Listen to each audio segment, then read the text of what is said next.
Assalamualaikum warahmatullahi wabarakatuh. Kali ini kita akan belajar mengenai pembelahan sel dan gametogenesis.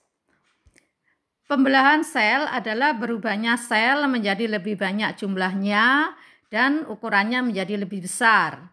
Kita bisa menjadi tumbuh lebih tinggi dan lebih besar karena sel-sel kita membelah. Sel ada dua macam, yaitu 1. Sel soma atau sel tubuh, 2. Sel gamet atau sel kelamin.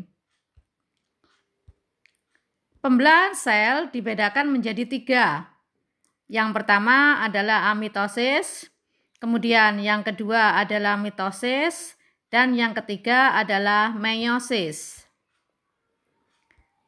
Pembelahan amitosis terjadi secara langsung, tidak melalui tahap atau fase-fase pembelahan.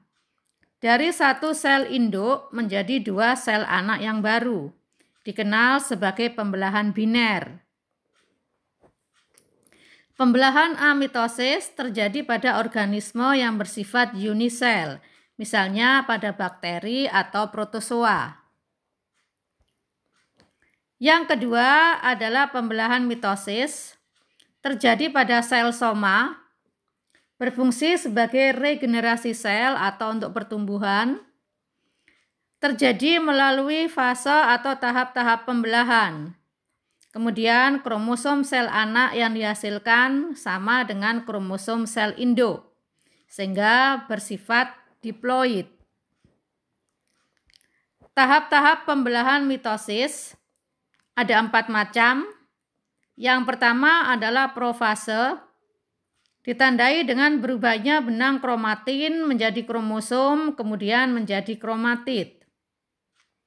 Membran inti dan nukleolus menghilang, sentrosom memisah menjadi 2 sentriol, kemudian terbentuk benang-benang spindel atau gelendong-gelendong pembelahan. Yang kedua, metafase.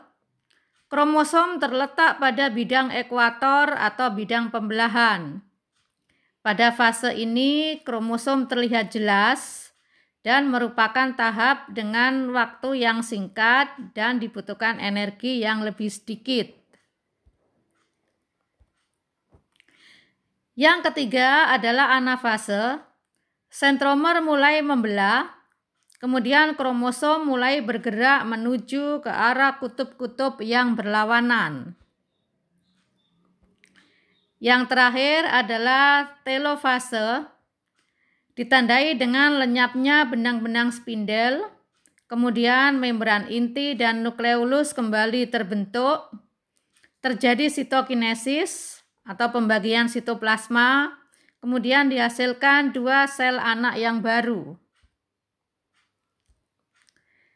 Interfase merupakan fase antara mitosis yang satu dengan mitosis yang berikutnya. Di dalam interfase tidak ada kromosom, tetapi di sini terjadi pengumpulan energi yang nantinya akan digunakan untuk proses mitosis yang selanjutnya. Yang ketiga adalah pembelahan meiosis, terjadi pada sel gamet atau sel kelamin, melalui fase atau tahapan-tahapan seperti pada mitosis, tapi bedanya sel anak yang dihasilkan mempunyai kromosom setengah dari sel induk, sehingga disebut dengan pembelahan reduksi, maka bersifat sebagai haploid. Berikutnya adalah gametogenesis. Ini adalah proses pembentukan sel gamet, dibedakan menjadi 2. Yaitu spermatogenesis. Ini adalah proses pembentukan sel gamet jantan atau spermatozoa yang terjadi di dalam testis. Dari satu spermatogonium yang bersifat diploid, nanti akan dihasilkan spermatozoa yang bersifat haploid.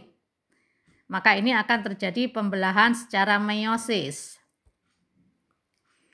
Kemudian oogenesis. Ini proses pembentukan sel gamet betina atau sel telur yang terjadi di dalam ovarium. Dari satu oogonium yang bersifat diploid, Nanti akan dihasilkan 1 sel telur dan 3 polosit sel yang masing-masing bersifat haploid. Demikian pembahasan kali ini. Semoga bermanfaat. Wassalamualaikum.